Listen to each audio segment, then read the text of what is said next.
Hello everybody, welcome back to Norwich Talk for the first match reaction of this season. Now the plan wasn't to make a match reaction today, so I didn't get to have time, but it turns out I've got 5 minutes to spare, so I thought I would just give a few thoughts on today's draw against Wigan. First and foremost, it wasn't that bad. It wasn't that bad. The main point I made in my preview was I wanted to see a performance from Norwich where I left Carrow Road seeing glimpses of what Dean Smith is trying to do at Norwich City. And I and a few others have left Carrow Road today thinking, yeah, that's the style for Norwich this season. It seems to be very counter-pressing. The football, I think, at times was as exciting as it has been under Daniel Farke. It's just in a Daniel Farke team, you have Emi Buendia to cut the lines. And I think, hopefully, a player who we'll get onto in a second could be that person. The lineup: Nunes is his last name, so we'll call him Nunes. Was sort of thrown straight into the deep end, and in terms of the build, I was sort of caught off guard a little bit. I don't know why I didn't think he was very small, but he looks a bit like that Buendia type player. He's clearly a number 10 naturally, and there were glimpses of excellence from him. He did drift from the game, but then again, I think quite a few players in the yellow shirt did today. But he looks bright, and he definitely seems to be that kind of player who is going to be the one to cut through the lines, like I said, in terms of the way that Emi Buendia did.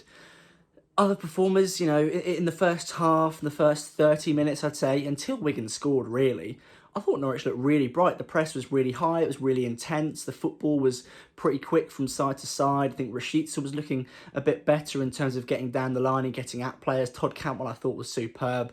All of a sudden, I'm now reinvested in the idea of Cantwell finding his feet in a yellow shirt again. I thought he was magnificent. Timo Pukki's movement was pretty decent.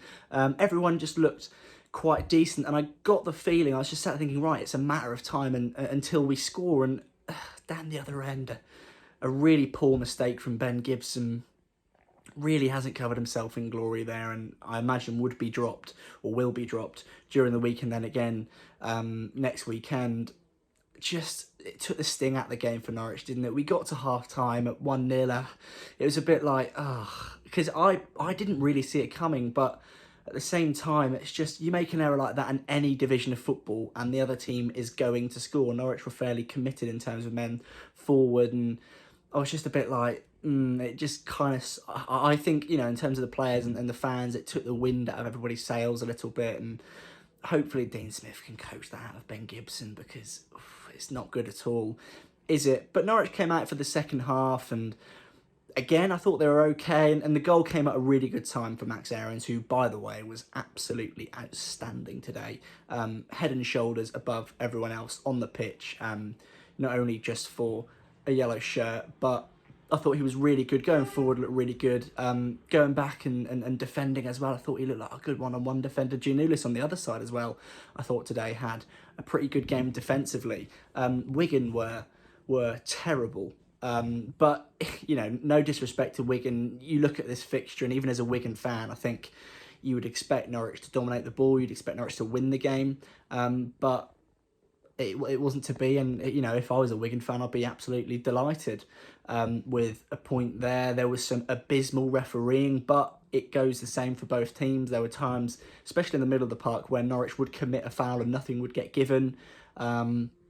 I think Norwich, out of the 5 or 6 penalty shouts, I think maybe 2 or 3 of them were legitimate. The one on Max Aarons was, I think VAR might have given that as a red card, but also at the same time, in sort of fast, normal motion, you look at that challenge and you think, is it really a penalty? I'm not sure. I think it is as a Norwich fan, but the player has just made a challenge, and where else is his leg going to go? I think that maybe is the justification for not giving the foul or a red card. So I'm doing my very best to have a balanced view on that, because, as a fan of a team who, I feel like that would go against, if that happened to Norwich, I'm kind of like, yeah, maybe. We shouldn't really rely on that kind of decision, because, beyond that decision, Norwich should have won the game, really. There was just a real lack of the final ball, of quality in the final ball, and I think the way to fix that is to figure out what the wingers are doing. So Ono Hernandez, when he came on, was dynamite, but he didn't really do anything with the ball at the end of the move. Rashica would beat his man and sort of fluff a ball across the box and it would go out for a corner, and then from the corners we were fairly ineffective. I think Amos collected 4 or 5 of them sort of quite comfortably. So there are details to address, but I don't think it's negative. I think on the whole the performance was very dominant. Norwich didn't look sort of out of their depth at all at any point. I don't think Wigan really had a hold of the game at any point. Now I know it's Wigan and beat Norwich, and the differences in terms of quality and money spent on the team, I know it's quite drastic, but you play what's in front of you, don't you? One point I do want to make is I think it's hilarious in terms of the state of the Premier League and the Championship and the gulfing difference of quality, where you look at last season, Norwich are underspenders and a pathetic excuse for a football team in the league. They go down with pretty much the same squad in terms of that 11. I think only Nunes didn't play in the Premier League last season for Norwich, and all of a sudden they're like Manchester City, dominating the ball, pressing, creating chance after chance after chance. It's just a real reflection on the state of the difference in the leagues, and I think that's a problem for football, but that is honestly for another video. That's for a podcast another day. I don't think it's a very unique point.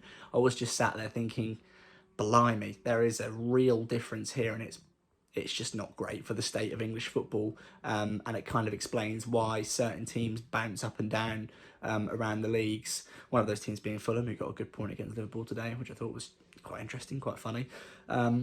But yeah, they're kind of my thoughts on the game. Giannoulis, I want to say hopefully it's not a bad one, but it really does seem that way, which I think would be a big blow. McCallum looks like a good athlete, but not quite sure he has that attacking sort of intent and edge that Giannoulis had. I thought he was really good today, Dimmy, but injuries happen in football and you have to sort of adapt, really, don't you? I want Grant Hanley back in the team next week, but when it comes to previewing a game, we'll save it for the Friday before. In terms of content to come, maybe a podcast midweek, I'm not sure.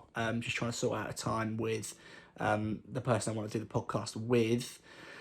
I think I've touched on every point. Gabriel Sara came on and was kind of thrown in the deep end, wasn't he, in terms of the impact he could have as a number 8 at that point of the game. Nelson Annie didn't do much. Josh Sargent put himself about. Could have maybe scored with his chance at the end, but I think it was just a good tackle. Definitely should have had a penalty. I'm pretty sure it was rugby tackled at one point, but we know what the refereeing is like in this league. You're going to have to take your chances, and if you're not going to take them, just create and not rely on those decisions, because they're not going to go your way in the Championship for whoever you support. It's not just a Norwich City victim thing, it's everyone's a victim of the officiating in the Championship and just in English football, really. But they're my thoughts. I'd love to know yours in the comments down below, what you thought of today and who sort of your man of the match was, other than Max Aarons maybe, because it's quite the obvious one. Birmingham, midweek for Norwich City. I think there'll be a weaker team played, but it will be a good contest against a fellow Championship team. I will be going, hoping to be entertained. Will I? Who knows? We will find out. Leave a thumbs up if you did enjoy the video. Subscribe to if you fancy it. And I'll see you all again very, very soon.